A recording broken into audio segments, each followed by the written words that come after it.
আসসালামু আলাইকুম। আমি বর্তমানে অবস্থান করছি অনেক সুন্দর একটি আলু চাষের জমিতে। এই জমিটি হচ্ছে আমাদের প্রতিবেশী কাকা মালিক কাকা তার জমিতে।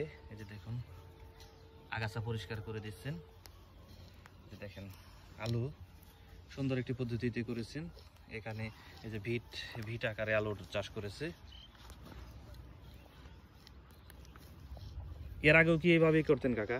আমি 2 বছর লাগাইলাম, 2 বছর এইভাবেই করছি। আচ্ছা, এইভাবে লাগানোর সুবিধাটা কি? আমরা তো অনেকে সমান এইভাবে লাগাইলে মাটিটা আলগা থাকে, আর ভিট বান্ধা থাকলে বৃষ্টিতে সহজে নষ্ট হয় না, বৃষ্টিতে নষ্ট পানি হয় না। বাইরে যাবে। আর আলগা থাকলে আলুটাও ভালো হয়। আলুটা এই যে ঘাস ফালিয়ে দিলাম, তারপরে মনে করেন লাঙ্গল টান সার দিয়ে লাঙ্গল টানতে দিম, আবার গেলে মাটিটা আবার উপরে আলগা হয়ে কত যাবে। শতাংশ জমিতে করছেন কাকা? এটুকে 20% আছে। এই যে দেখেন, 20% জমিতে আলুর চাষ করছে। গাছগুলো বেশ সুন্দর। বয়স কতদিন হইলো? বয়স 20 দিন হয়েছে। 20 দিন হয়েছে। তো 60-70 দিনে তোলা যায়, তাই না? হ্যাঁ, আড়াই মাসে তোমার। আড়াই মাসে তোলা যায়। কাতি মাসে 2 দিন থাকতে লাগাইছি, না কাতি মাসের 2 দিন থাকতে আলুটা লাগাইছি। আগুন মাসের আজকে 18 তারিখ। তো বেশ সুন্দর হয়েছে আলহামদুলিল্লাহ।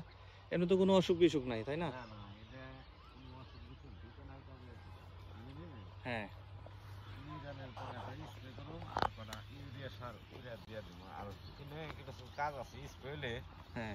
এটা ভিটামিন আর হইলে যে কনফিডর একটা বিষ আছে ওই যে গোড়া পোকার জন্য। থুবড়ার লিগে, হ্যাঁ, পাতা যদি মসৃণ ধরে এটা কাইটা যাবো সাথে সাথে ওইটা দেওয়ার পরে। দেখেন আসলে 10 অভিজ্ঞতা। কেজি 8 কেজি ইউরিয়া দিব। এর তো আপনার ওই কারো পরামর্শ মতো করেন না, আপনি নিজের অভিজ্ঞতা? আমার নিজের অভিজ্ঞতা, আমি কারো পররামর্শ আমি ক্ষেত্রে। এই যে দেখেন, কাকা তার নিজের অভিজ্ঞতার আলোকেই এইভাবে। এটা অভিজ্ঞতা হয়েছে যখন আমি 1998 সনে ট্রেনিং দিয়েছিলাম, 15 দিন।